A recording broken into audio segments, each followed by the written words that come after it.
Hi guys, Rebecca and Everett here with Livable Vans. If you saw our last video, this is just a continuation of the progress. We want to show you our build techniques, the quality and craftsmanship that goes into everything we do, and there'll be some tips in there for first-time van builders.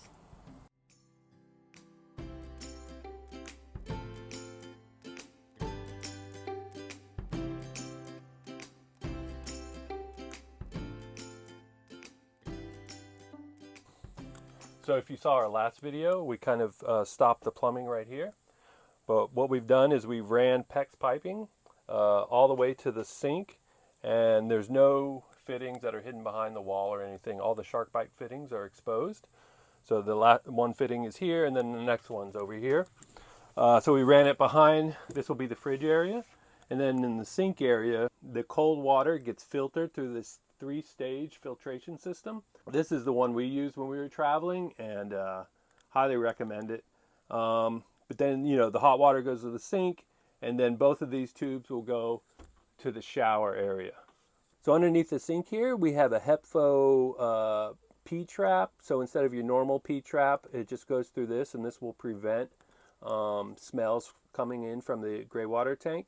And then we just have a reducer here where we attach a 3/4 inch nylon braided hose, and this hose will go straight into the gray water tank. So if anything was to happen, that's super easy to replace, and the way it bends out gives you a lot more kind of storage room underneath. When it comes up here, it connects to the shower mixer. And the one thing that we always do is we like to have access to this area.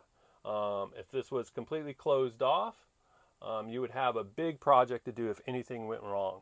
You'd either have to cut through the back or cut through the front, and no one wants to deal with that. With these, you could change it in a couple hours. And we borrowed this from the RV world, where each one of these is 4 inches apart. So that's the standard. So there's a bunch of shower mixers that you could put in or replace with if needed. Obviously this will be covered up, so you'll never have to really look at it. And then underneath here, we haven't placed the door in here yet, but we have a little door that if you ever thought there might be a leak, you could open this little door and feel down on the floor and see if there's any water leaking. It's just a way, instead of taking this off, just a way to be able to check. To talk about the shower for a moment, we use Curdy board, which is a waterproof product, completely waterproof, and we attach it to the metal studs behind here. And once we've done that, we use Red Guard tape, and we use a Red Guard waterproof membrane that we paint on top of that, so it completely seals all the seams, all the screws that we attach the Curdy board to the metal studs. So right now the shower, you could basically take a shower in here now. It's completely waterproof, but we'll be adding obviously the FRP board into that, and then this will be done. I'm going to show you how we're coming along with the garage area. We've installed some lights underneath. So there's a switch right here. You can turn it on if you're getting stuff out at night and need some extra lighting. You can see there's plenty of space in here to store whatever you need. And also this is where you can open the door and check out the plumbing. So when you're filling up the water, you can peek down and see how much you have. As you can see here on the ceiling of the garage, we have an opening. We're going to cover that with a screen and some trim around it. But that lets air into the electrical compartment just to keep everything cool and ventilated in there. Just a couple of quick tips with our fabric back here. One, you're going to want to install it early on in the process because we use spray adhesive, and you don't want that getting on anything else in the area. And two, when you install it, you don't want to put it all the way around this rubber gasket. You want to leave some room because there is a water channel, so if it gets wet, it would seep all the way through. When we build all our cabinetry, we use 3/4 inch Baltic birch plywood, and we try to connect with screws as much as possible. I know there's a method of just using glue and some nails. We like to make it as sturdy as possible, and we just kind of think, like, if you were building a home and you knew your home was going to shake for a couple hours a day, how would you build it then? So we just want to make it durable for the long haul. With the upper cabinets that we build, they're also built with 3/4 inch Baltic birch plywood. But the faces of them are 1/2 inch, just for a cleaner look. And you can see we always like to build the guardrails in, so nothing will slide out when you open the door. Right now we haven't made the handles, so that's why we have the tape here on the magnet so we can open it up.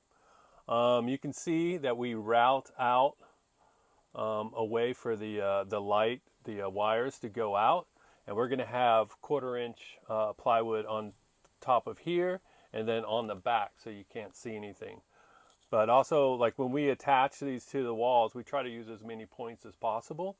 So we've attached these to the furring strips, as you can see here. And also, every one of these cabinets will have a little hole in the top corner. That's where we place the screw, and we're able to screw in to one of these upper furring strips. And then we have these little brackets that we put wherever we can, kind of just to help support the weight of it. So this is screwed down to the back furring strips. From the bottom here, it's screwed down, and then it's screwed down to the top. So, you know, obviously they're really solid. So it is always important to think about ventilation and air, because these components, you know, can get hot over time. Nothing dangerous, but can produce heat. So we have that big opening on the bottom where the air will come up through the garage.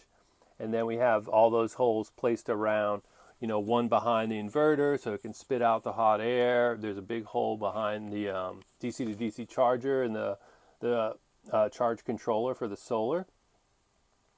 So it's just an important aspect, is to make sure that your cabinet has some air going through it. A tip about building these cabinets or dresser is always to try to anticipate where holes might be needed, either to vent or to run wires through. We like to do that obviously before we install it. So trying to drill holes and everything when everything's installed can be a real pain. So just a tip, what we like to do is build these little panels here and just screw them up, and then run the wiring before we put the walls up. So we make sure everything works. It's easy to do when you're not trying to feed wires through a wall. And then when it's time to build the wall, we'll put the shiplap here and we'll just cut it out when we get to this point, and then just nail this into the wall. Along with building our own cabinetry, benches, dresser, we like to build our own drawers. There's 2 reasons for that.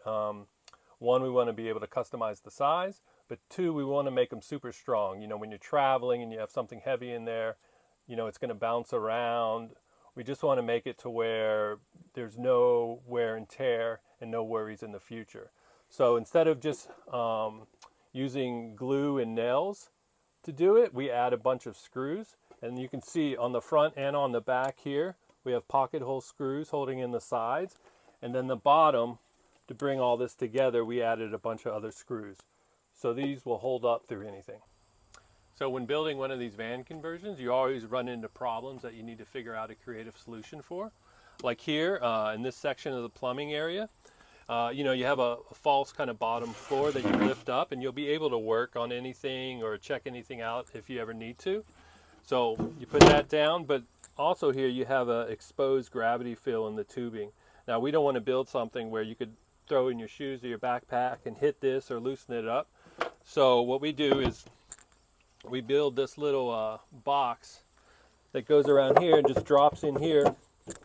And then what we'll do is, this isn't finished painting, it's just primed.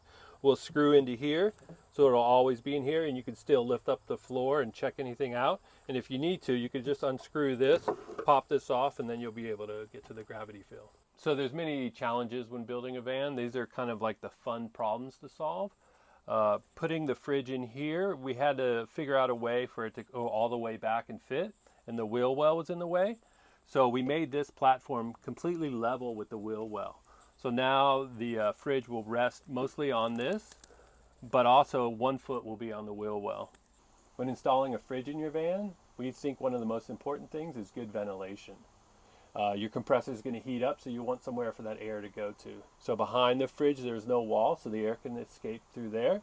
And also underneath the fridge we've cut these holes to let air circulate through. And also on the toe kick area, we routed out these holes to let additional cool air come in. When we attach our ceilings here, we like to use screws instead of nails for a couple of reasons. One, We feel it's more secure, and two, it's just a nice design element to break up the lines of the van from front to back. One of the things we changed on this build is we put the gray water release button right here for easy access. So if you pull up somewhere, you can just hit it from the front seat, or if you're standing outside right here, you can just reach over and click it. When we installed this gray water tank, we ordered these special stainless steel strappings just to help prevent against rust over time. And we also added these little rubber patches just in case these straps were to move, they wouldn't dig into the gray water tank. And if you put enough of these straps on and make them tight enough, this thing will not move. It is solid.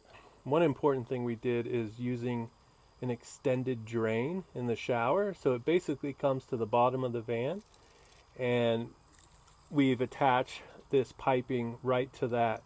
So if anything was to happen, you would be able to take the silicone from around this fitting, just unscrew it, and that's all the plumbing that's in the van. We just like the fact that there's really no connections you can't get to. So just want to talk about the roof rack and the solar panels we have going on up there. We have an AVC rig roof rack.